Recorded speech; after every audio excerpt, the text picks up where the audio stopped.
programa Eclésia dessa noite já está no seu último bloco, conversando sobre São José. Dia 19 de março é dia de São José. Tem muita coisa interessante para conversar sobre o pai adotivo de Jesus, né?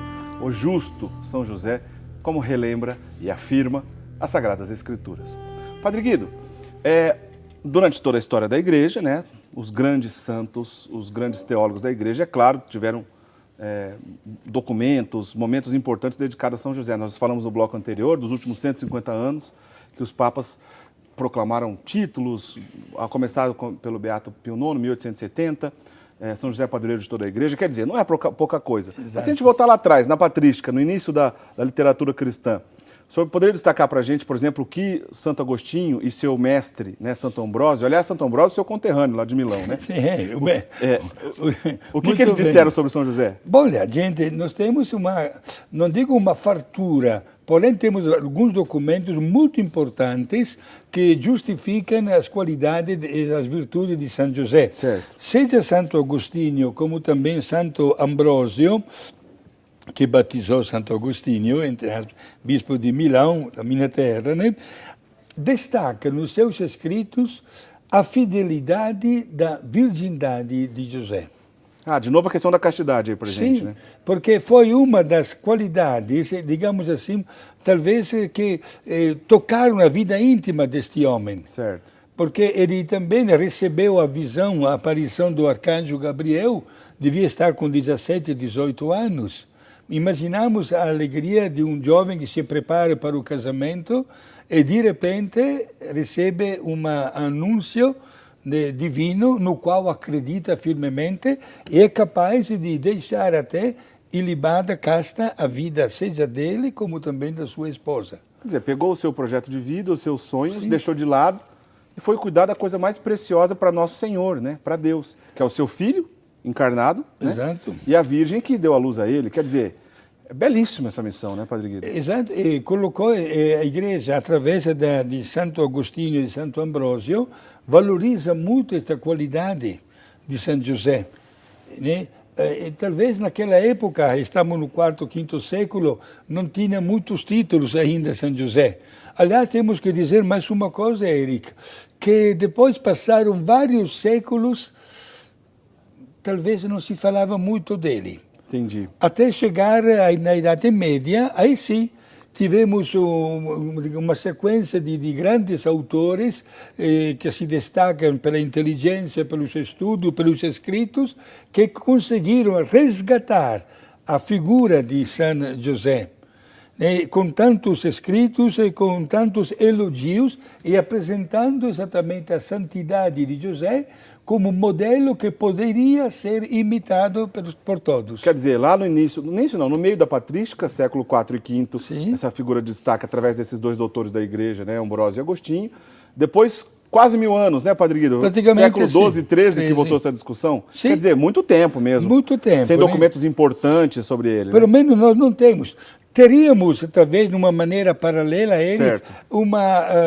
digamos assim, uma antologia de títulos e de histórias, porém que a Igreja não reconhece como divinamente inspirados. Certo. Temos evangelhos apócrifos ou até escritos apócrifos. Por exemplo, temos o Evangelho copto do Egito, né, que fala, inclusive, como já falamos no outro bloco, até da morte de José, quando nos textos bíblicos dos 4 evangelhos não está registrado. Entendi. Por isso, ou nasceu tudo isso devido a uma devoção popular, etc., mas nós notamos que na Idade Média ficou novamente grandemente valorizado São José, e notamos a partir daí também na voz oficial da Igreja, como você assinou no outro bloco, né, todos os papas no século passado, que não deixaram de lado de manifestar a aprovação de tudo que aconteceu na vida desse grande homem. Mas a gente tem que destacar, né, Padre Guido, que para compensar essa lacuna aí, do século IV e V até lá no início do século XII e XIII, São Tomás de Aquino e São Alberto Magno também fizeram documentos belíssimos, verdadeiros tratados mesmo, né, para deixar bem claro essa devoção a São José. Bom, aí, a gente está falando de 2 doutores da Igreja também, São Alberto Magno e São Tomás de Aquino. Pelo menos 4 doutores dedicaram documentos a ele. É claro que a importância não teria que ser diminuída, né?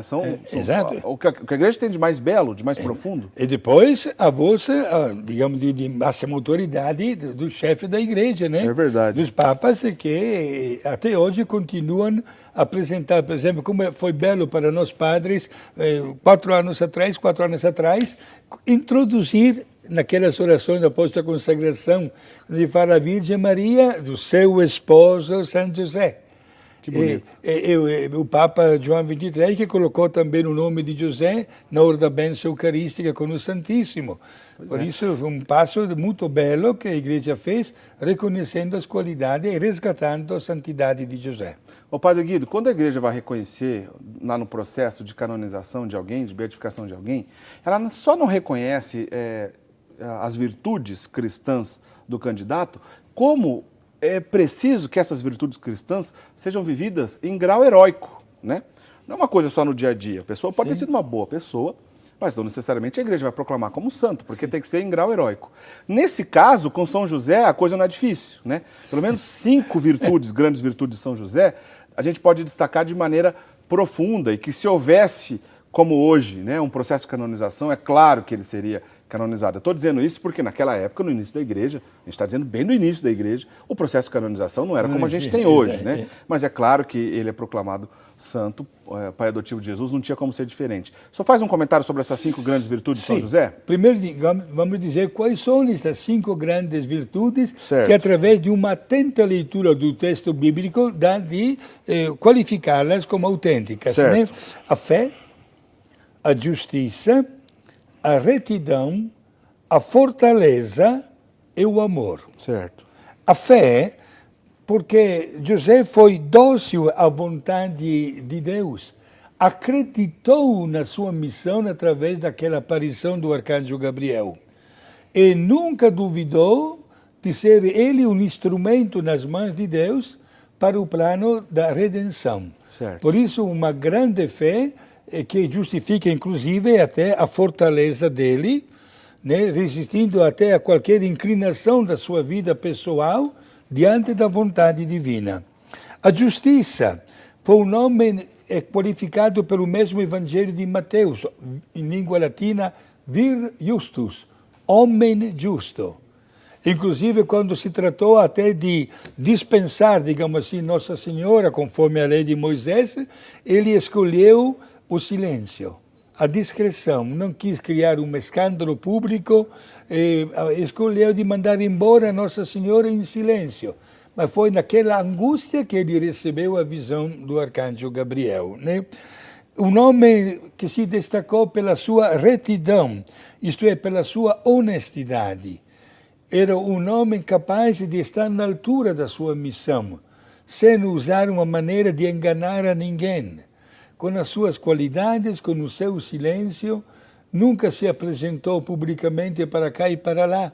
Até na hora, por exemplo, daquele episódio de Jesus menino, só com 12 anos, quem chama a atenção, digamos, entre aspas, para o menino Jesus é Maria, não é José.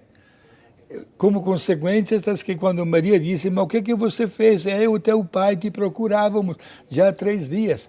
E logo em seguida Jesus vai com Maria e José, vive submisso, cresce em sabedoria no seu físico, etc., preparando-se para a sua missão. A fortaleza deste homem, uma grande qualidade e virtude, né, que fez na sua vida, um total respeito da vida de Maria também. Certo. Por isso, um homem que, acreditando plenamente em Deus, fortalecia até a sua natureza humana, no pleno respeito da vontade divina. E, naturalmente, tudo isso se justifica quando existia na vida dele o profundo amor. Profundo amor sagrado, né, santificado, de uma maneira casta, seja para com Maria, como também para com Jesus. Por isso é um grande exemplo, na verdade, que deve ser imitado. Bonito, né? Bonito pensar a figura de São José diante dessas virtudes, de que beleza, né? De que maneira tão bela ele viveu essas virtudes, certamente em grau heróico. Ô, Padre Guido, a gente já está encerrando, mas acho que dá tempo de o senhor comentar para a gente ainda. A piedade popular também apresenta São José relacionada às vocações? Alguém que as pessoas recorrem quando vão rezar as vocações? Exato. Por exemplo, entre os vários santos que invocaram José como padroeiro das vocações, fruto também de uma piedade religiosa, até o santo fundador da minha congregação, Santo Aníbal Maria de França, que tinha o costume de colocar em todas as casas religiosas que ele fundava, diante de uma imagem de São José, uma lâmpada, né? Sempre acesa, dia e noite, era chamada a lâmpada das vocações. Olha que bonito. Porque invocando São José para conseguir vocações para a igreja e para a mesma congregação. E não é raro ver esse título de padroeiro das vocações, né, espalhado em tantas casas de várias congregações religiosas, né? Por isso, este homem que fez a vontade divina, preocupado para que o trabalho da redenção pudesse dar os frutos desejados, com certeza abençoa os jovens vocacionados para a vida religiosa, como também para a vida sacerdotal. Permaneça também para nós, padre, para você, né, como diácono, Eric, né, um modelo a ser, na verdade, imitado nas virtudes, nas qualidades, no serviço, no silêncio e, sobretudo, sentindo a alegria de sermos instrumentos nas mãos de Deus para fazer aquele bem que nunca nos será tirado. Padre Guido, já encerrando, depois na sequência o senhor dá a bênção para a gente, também eu já li em alguns livros de padres exorcistas, por exemplo, que ele também é muito invocado na hora de atender o endemoniado, né? A invocação de São José diante de um endemoniado também é muito eficaz, né? Não somente é muito eficaz, mas indispensável também. No ritual, inclusive, do exorcismo, a invocação a São José é explícita. E sim, e na verdade a pessoa possuída pelo demônio, claro, é o demônio que naquele momento grita, porque detesta só o nome de São José. O nome, entre tantos santos, destacamos o nome dele. E façamos de tudo, gente, para ter uma bela imagem de São José também nas nossas casas. Com certeza somos todos bons operários, ele abençoa também os nossos trabalhos e, sobretudo, que abençoe a boa vontade de sermos sempre instrumentos para fazer obras de caridade e de bem.